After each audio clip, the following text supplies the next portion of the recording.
ભાજપ સરકારને દારૂના વેચાણથી ભાજપ સરકારના ધનભંડોળ વચ્ચે શાંતિ સંદેશો આપવા ઐતિહાસિક ઝૂલતા મિનાર ગોમતીપુર અમદાવાદ ખાતે શાંતિદૂત કબૂતર ઉડાવી ભાઈચારાનો સંદેશ આપ્યો હતો। વાસી ઉત્તરાયણના દિવસે અમિત ચાવડા દ્વારા ઐતિહાસિક ઝૂલતા મિનાર ખાતે શાંતિદૂત ઉડાવી ભાઈચારાનો સંદેશ આપ્યો હતો। આ કાર્યક્રમમાં ઇકબાલ શેખ મ્યુનિસિપલ કાઉન્સિલર, जुल्फी खान, तौफीक खान पठान म्युनिसिपल काउंसिलर તેમજ ગુજરાત પ્રદેશ કોંગ્રેસના અમિત ચાવડા પણ ઉપસ્થિત રહ્યા હતા। કાર્યકરોનો ઉત્સાહ વધાર્યો હતો તેમજ તેમનું ફૂલોનું હાર પહેરાવીને સ્વાગત કરવામાં આવ્યું હતું। આજ રોજ ગોમતીપુર વિસ્તારની અંદર એક ધાબા ઉપર અમારા ગુજરાતના વિધાનસભાના કોંગ્રેસ પક્ષના નેતા અને ગુજરાતના પ્રાણ પ્રશ્નો માટે, કોમી એકતા માટે, લોકોના જાગૃત પ્રશ્નો માટે ઝઝૂમતા એવા આદરણીય અમિતભાઈ ચાવડાજી જ્યારે ગોમતીપુરમાં આવ્યા હતા, એ જ અનુસંધાને આજે ઝૂલતા મિનારના પટાંગણમાં જે ગઈકાલે 14મી તારીખે ભારત જોડો યાત્રા મણિપુરથી નીકળી છે, એનો એક સંદેશ આપવા માટે પતંગોની અંદર ભારત જોડો, નફરત તોડો એવા સ્લોગન સાથેના ખૂબ મોટા પ્રમાણમાં પતંગોની વેચણી કરી।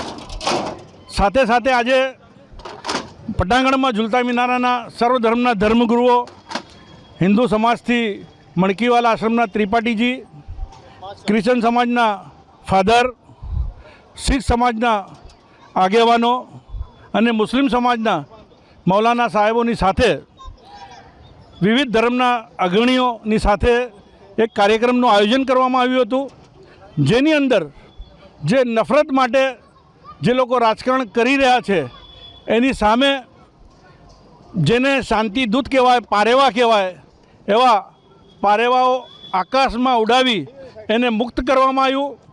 કોમી એકતા અને સદભાવનો પ્રેમ જળવાઈ રહે એનો સંદેશ આપવામાં આવ્યો અને સર્વધર્મના ધર્મગુરુઓ પોતપોતાના હાથો સાથે સાંકળ રચી એક કોમી એકતાનો માહોલ પેદા કરવાનો જે પ્રયાસ છે, એ પ્રયાસના જ ભાગરૂપે આજે આ કાર્યક્રમ કરવામાં આવ્યો હતો। મોટી સંખ્યામાં, ખૂબ મોટી સંખ્યામાં વિસ્તારના આગેવાનો પધાર્યા હતા અને નેતાશ્રીએ પણ આ જે એકતા યાત્રા અને એના સંદર્ભે ખૂબ સારી એવી લોકોને શુભેચ્છા સાથે વિગતો પણ આપી હતી। નફરત છોડો ભારત જોડોના નારા સાથે રાહુલજીના નેતૃત્વમાં આખા વિશ્વની ઐતિહાસિક કહી શકાય એવી ભારત જોડો યાત્રા કન્યાકુમારીથી શરૂ કરીને શ્રીનગરમાં પૂર્ણ થઈ। આખા દેશમાં પ્રેમ, ભાઈચારાનો સંદેશો ગયો, લોકોમાં જાગૃતિ આવી, લોકો સાથે જોડાઈને દેશને એકને અખંડિત રાખવા માટે સૌ આપણે સહભાગી થઈ એવી ભાવનાથી આ યાત્રામાં જોડાયા હતા। આજે આખા દેશમાં એસસી, એસટી, ઓબીસી, માઇનોરિટી સમાજ હોય, ગરીબ સમાજ હોય, મહિલાઓ હોય, દરેક રીતે એમનું શોષણ થઈ રહ્યું છે, અન્યાય થઈ રહ્યો છે, એમના હક અધિકારો છીનવવામાં આવી રહ્યા છે।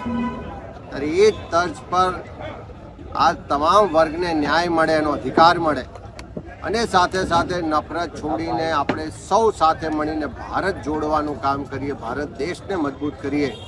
એટલા માટે ભારત જોડો ન્યાય યાત્રાની શરૂઆત 14મી જાન્યુઆરી મણિપુરથી શરૂ કરવામાં આવી છે અને 20મી માર્ચે મહારાષ્ટ્રમાં પૂર્ણ થવાની છે। ત્યારે આ ભારત જોડો ન્યાય યાત્રા ગુજરાતમાં પણ 5 દિવસ પસાર થવાની છે અને એના ભાગ સ્વરૂપ આખા ગુજરાતના લોકો પણ એમાં જોડાવા માટે આમંત્રિત કરવા માટે કોંગ્રેસના આગેવાનો, કાર્યકરો દ્વારા આજે ગોમતીપુર વિસ્તારમાં ભારત જોડો ન્યાય યાત્રાના સંદેશને લઈને લોકો વચ્ચે આવ્યા છે। કોમી એકતાનો એક અદ્ભુત સ્વરૂપ અને એના માટેનો અમદાવાદ શહેરની ઐતિહાસિક જગ્યા એટલે ઝૂલતો મિનારો અને એના સાનિધ્યમાં આજે ભારત જોડો ન્યાય યાત્રા માટે સૌ લોકોને સંદેશ આપવા માટે આ કાર્યક્રમનું આયોજન કરવામાં આવ્યું।